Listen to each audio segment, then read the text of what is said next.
Is China actually a more decentralized system than America? If you look at government spending by provincial governments versus the national government in China, it's like 85% local plus provincial, 15% national. In the US, it's actually, if you look at state and local, it's 50%.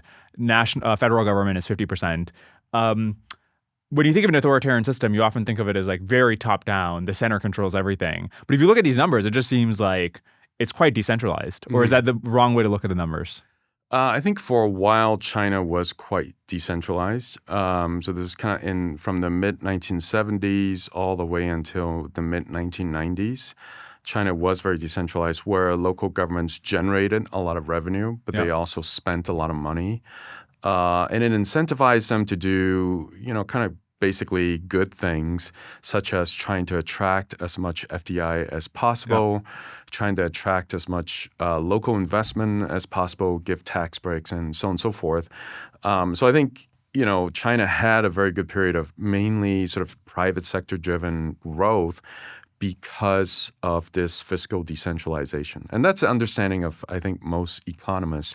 But then there was a tax centralization in 1994, basically, where the central government basically said, okay, this is ridiculous. We don't want to end up like the Soviet Union, and fall into different pieces. We need to control fiscal income. So then they grabbed the most lucrative source of taxation at that time. And it continues to be the case, which is the value-added tax. Yep.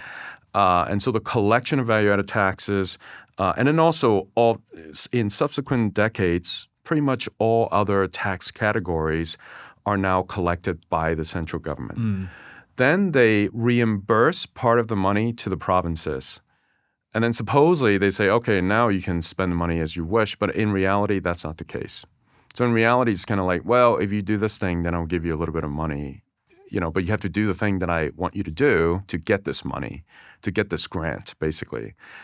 So then the fiscal autonomy, I would say, has been falling since 1994. I mean, there are different periods. Sometimes, there's a little bit more autonomy. So, sort of from 2000 to until recently, until 2020, the localities gain more autonomy vis-a-vis land sales. So that's when the real estate market was going very well. Even though they couldn't control the tax revenue, they could control the land revenue. But then the central government basically killed the land market in 2022. And now I think localities in China are highly dependent on the central government. If you enjoyed this clip, you can watch the full episode here and subscribe for more clips. Thanks.